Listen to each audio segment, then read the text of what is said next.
Hey, good to have you back. In this episode, we'll be reading from Alfred Lord Tennyson.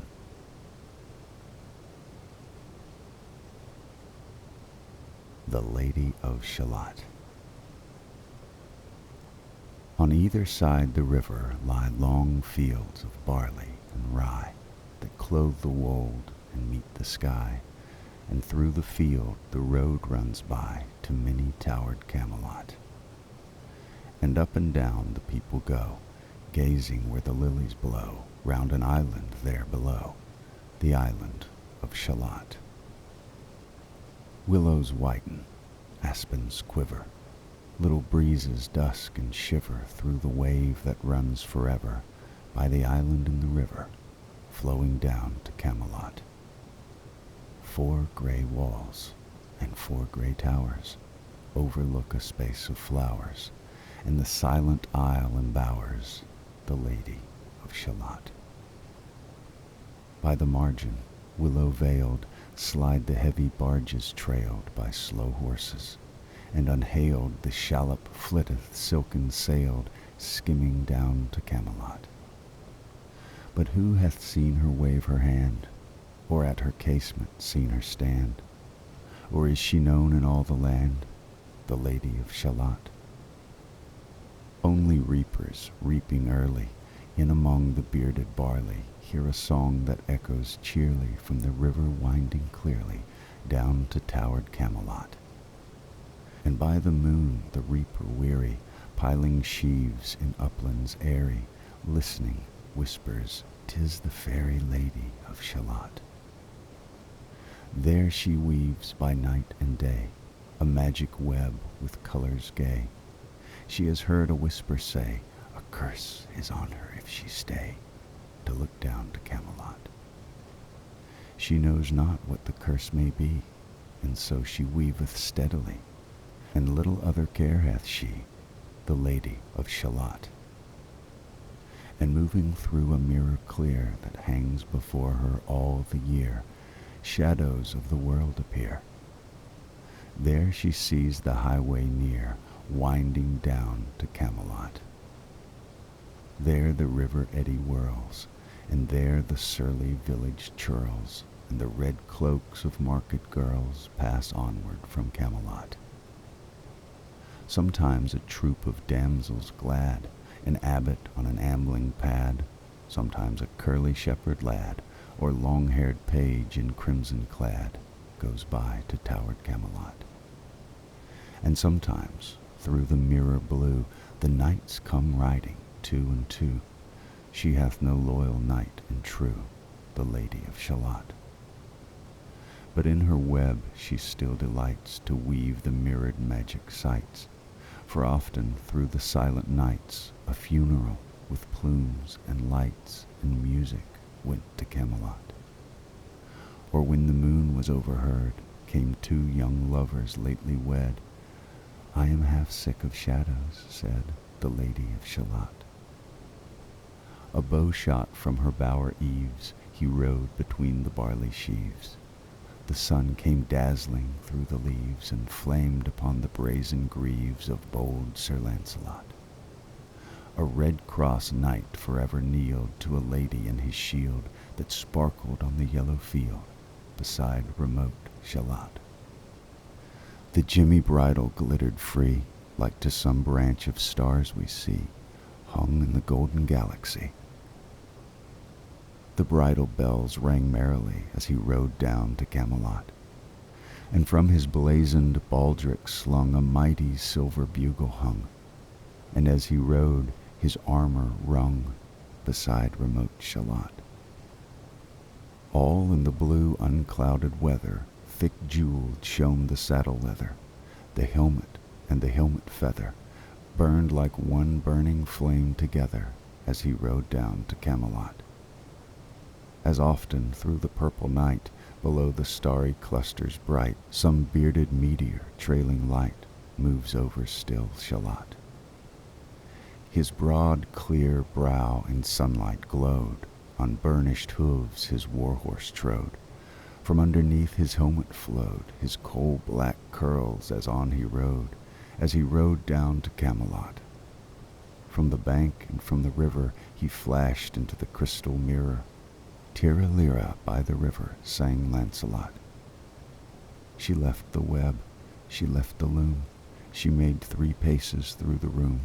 She saw the water lily bloom, she saw the helmet and the plume. She looked down to Camelot. Out flew the web and floated wide. The mirror cracked from side to side. "The curse has come upon me," cried the Lady of Shalott. In the stormy east wind straining, the pale yellow woods were waning, the broad stream in his banks complaining, heavily the low sky raining over towered Camelot. Down she came and found a boat beneath a willow left afloat, and round about the prow she wrote, "The Lady of Shalott." And down the river's dim expanse, like some bold seer in a trance, seeing all his own mischance, with glassy countenance, did she look to Camelot. And at the closing of the day, she loosed the chain, and down she lay. The broad stream bore her far away, the Lady of Shalott.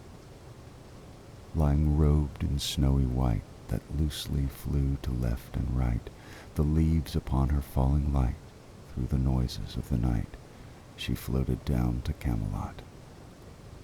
And as the boat head wound along the willowy hills and fields among, they heard her singing her last song, the Lady of Shalott.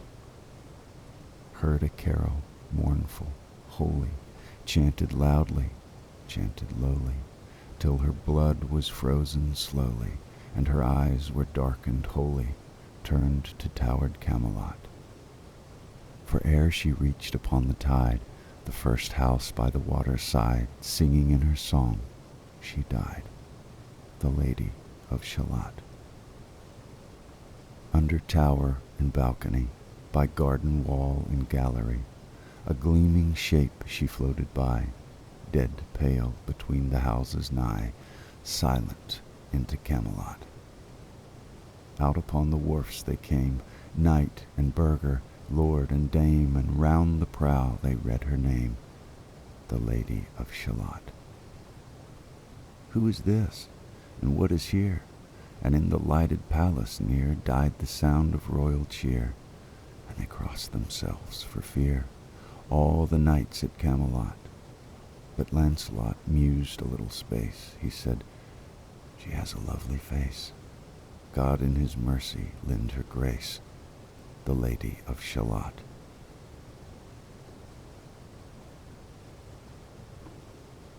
Claribel. Where Claribel low lieth, the breezes pause and die, letting the rose leaves fall.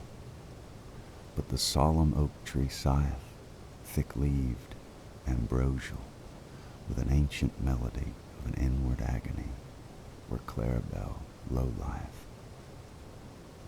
At eve the beetle boometh athwart the thicket lone. At noon the wild bee hummeth about the mossed headstone. At midnight the moon cometh, and looketh down alone.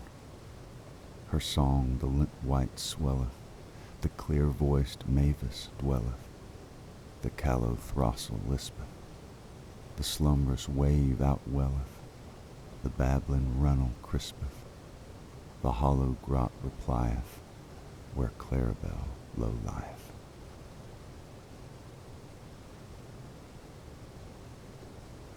Crossing the bar. Sunset and evening star, and one clear call for me. And may there be no moaning of the bar when I put out to sea. But such a tide as moving seems asleep, too full for sound and foam, when that which drew from out the boundless deep turns again home. Twilight and evening bell, and after that, the dark. And may there be no sadness of farewell when I embark.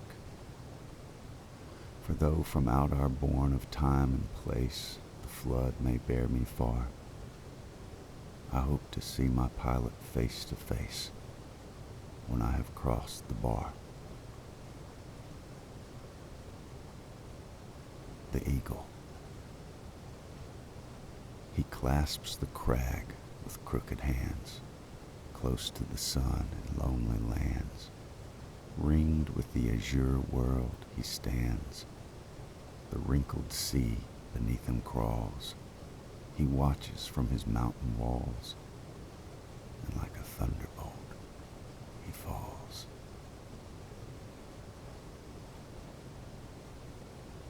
Break, break, break. Break, break, break on thy cold gray stones, O sea. And I would that my tongue could utter the thoughts that arise in me. Oh, well for the fisherman's boy that he shouts with his sister at play. Oh, well for the sailor lad that sings in his boat on the bay. And the stately ships go on to their haven under the hill. But oh, for the touch of a vanished hand and the sound of a voice that is still. Break, break, break at the foot of thy crags, O sea. But the tender grace of a day that is dead will never come back to me. Ulysses.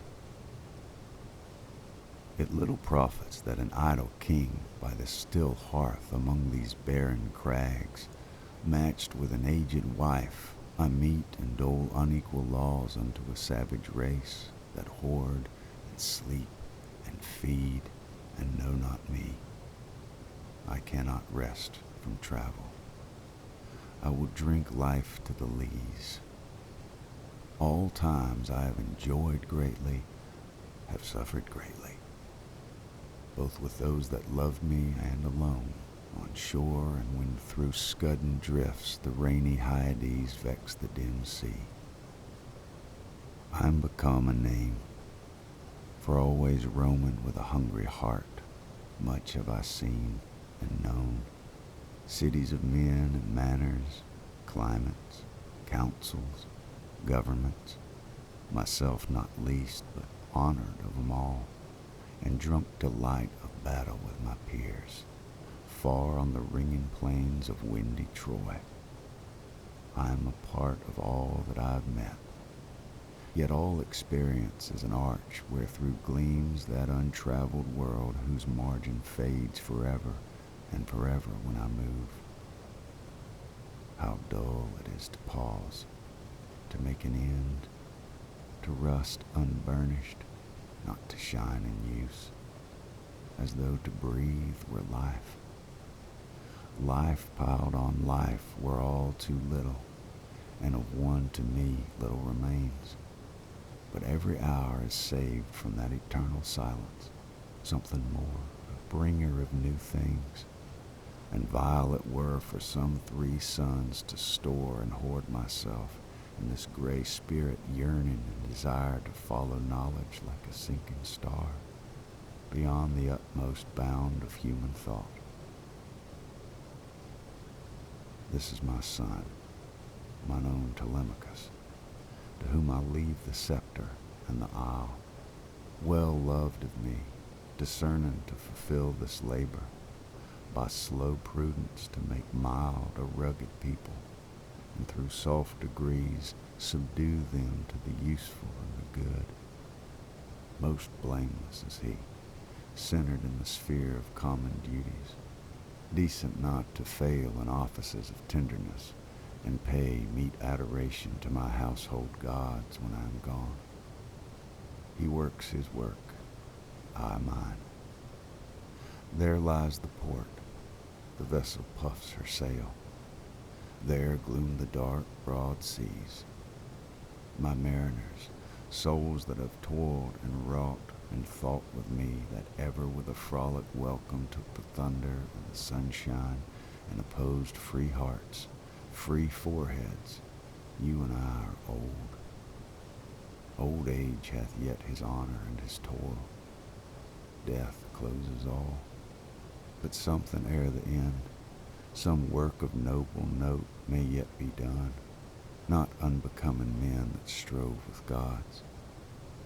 The lights begin to twinkle from the rocks. The long day wanes. The slow moon climbs. The deep moans round with many voices. Come, my friends. 'Tis not too late to seek a newer world. Push off, and sitting well in order, smite the sounding furrows.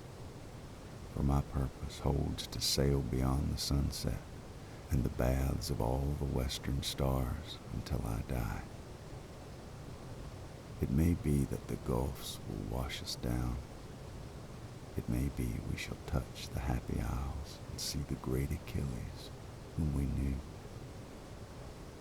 Though much is taken, much abides. And though we are not now that strength which in old days moved earth and heaven, that which we are, we are. One equal temper of heroic hearts, made weak by time and fate, but strong in will to strive, to seek, to find, and not to yield. From Maud. Come into the garden, Maud, for the black bat night has flown. Come into the garden, Maud. I'm here at the gate alone. And the woodbine spices are wafted abroad, and the musk of the rose is blown. For a breeze of morning moves, and the planet of love is on high, beginning to faint in the light that she loves, in a bed of daffodil sky. To faint in the light of the sun she loves, to faint in his light and to die. All night have the roses heard the flute, violin, bassoon. All night has the casement jessamine stirred to the dancers dancing in tune, till a silence fell with the waking bird, and a hush with the setting moon. I said to the lily, there is but one with whom she has heart to be gay. When will the dancers leave her alone? She is weary of dance and play. Now half to the setting moon are gone, and half to the rising day. Low on the sand and loud on the stone, the last wheel echoes away. I said to the rose, the brief night goes in babble and revel and wine. O young lord lover, what sighs are those for one that will never be thine? But mine, so I swear to the rose, forever and ever mine.